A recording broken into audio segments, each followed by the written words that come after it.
Hello guys, pag-usapan lang natin ang breaking news. Sasakyan ni Daniel Padilla paikot-ikot sa bahay ni Catherine Bernardo. Spotted nga naman daw ayon kay Christy Fermin at namataan nga naman si Daniel Padilla at kumalat nga naman ito sa iba't ibang social media platform dahil may video nga naman kasi guys, dahil nakita umano si Daniel Padilla na paikot-ikot sa bahay ni Catherine Bernardo. Siyempre, tinitignan niya kasi ang bahay ni Catherine Bernardo pero hindi siya makapasok dahil nasa loob si Daddy Teddy Bernardo at Mami Min Bernardo. Dahil alam naman natin guys, galit ang pamilyang Bernardo kay Daniel Padilla.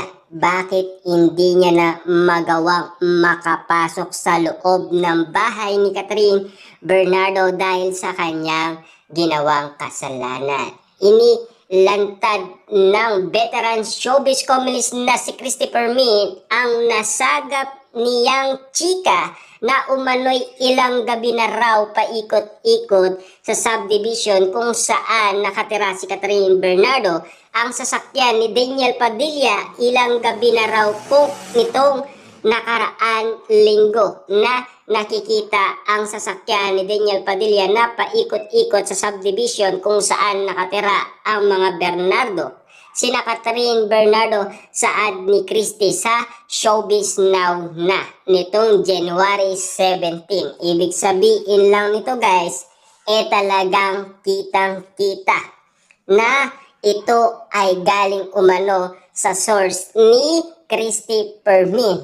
Pero merong mga video nga naman kasi guys na nakakita na si Daniel Padilla ay paikot-ikot nga naman ito sa bahay ni Catherine Bernardo. Sa may subdivision nga naman sa may Antipolo Rizal. Yan kasi guys ay nakita umano ng mga netizens at lalo-lalo na ito ay naka-upload sa lahat ng social media platform. Siyempre guys, mabilis nga naman kasi ang balita, lalo-lalo na kung patuloy pa rin susuyuin daw ni Daniel Padilla si Catherine Bernardo. Pero meron tayong nasagap sa isang hula ng isang manghuhula kung ano ang detalye niya kay Daniel Padilla sa darating na 2025. Ang masasagap niyang balita umano galing kay Catherine Bernardo ay puro negative daw at walang positive. Ang balita pa, umahanap talaga ng tao na makapagtutulay si Daniel para sa kanila ni Catherine. Dagdag pa niyang chika. Ani Christy, pwede naman daw itanggi, kumpirmahin o dedmahin na lang ni na Daniel Padilla at Catherine Bernardo ang nasabing chika. Kamakailan kasi guys, nasabi ni Ogie Diaz na nakausap na ni Daniel Padilla si Catherine Bernardo. Pero wala si Mami Min Bernardo doon sa tabi ni Catherine Bernardo, lalong-lalo na ang ama ni Catherine Bernardo. Kaya nagawa umano ni Daniel Padilla na makausap si Catherine Bernardo. Ang pagkakataon niya naman kasi dahil ngayon ay nakita si Daniel Padilla na paikot-ikot sa bahay ni Catherine Bernardo. Lalong-lalo na guys, maigpit ang bantay ni Catherine Bernardo. Papaano na niya Daniel Padilla kung palagi na lang ganyan at kung nagaanap siya ng magtutulay sa kanilang dalawa ni Catherine Bernardo, papayag pa ba kaya si Catherine Bernardo kay Daniel Padilla na alam naman natin guys, ang chika ni Catherine Bernardo na ayaw niya nang balikan pa ang nakaraan.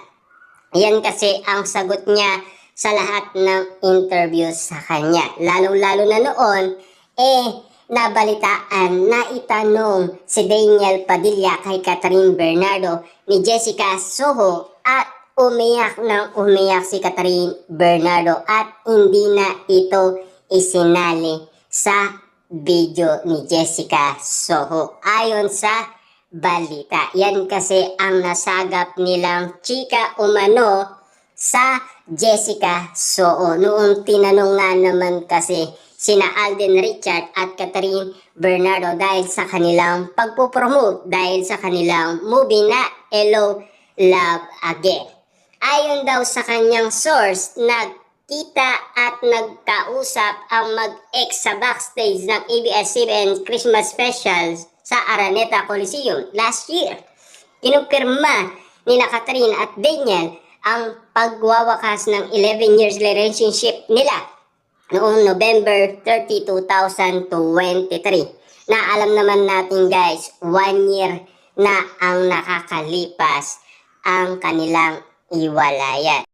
Pero ang bali-balita na baka pinatawad daw ni Catherine Bernardo si Daniel Padilla or binigyan daw siya ng pagkakataon na bumalik kay Catherine Bernardo. Yan kasi guys ang pinipilit ng iba.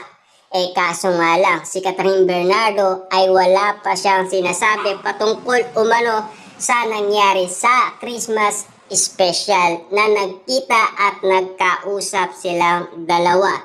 Dahil meron din tayong napapabalitaan noon na inalikan ni Catherine Bernardo si Daniel Padilla. Pero sinabi ni Ogie Diaz na hindi ganon ang nangyari. Ang nangyari yan ay nagkita lang sila, nagkausap at meron daw siyang bit-bit na bulaklak. At kumatok daw ito at lumabas daw ang glam team ni Catherine Bernardo at pinagbigyan daw sila na magkausap. Lalo-lalo na, siyempre, dati niyang ex-boyfriend si Daniel Padilla at hindi lang natin alam kung nagkaiyakan sila dahil sa kanilang pagkikitang muli at siyempre nagkausap silang muli. At ano na nga ba talaga ang status nilang dalawa? Kung magkaibigan pa ba sila or magkakabalikan pa ba? Sina Daniel Padilla at Catherine Bernardo. Chika-chikaan talaga ang masasagap natin, lalong-lalo na guys. Kailangan din natin makakuha ng updated patungkol umano sa kumakalat na balita.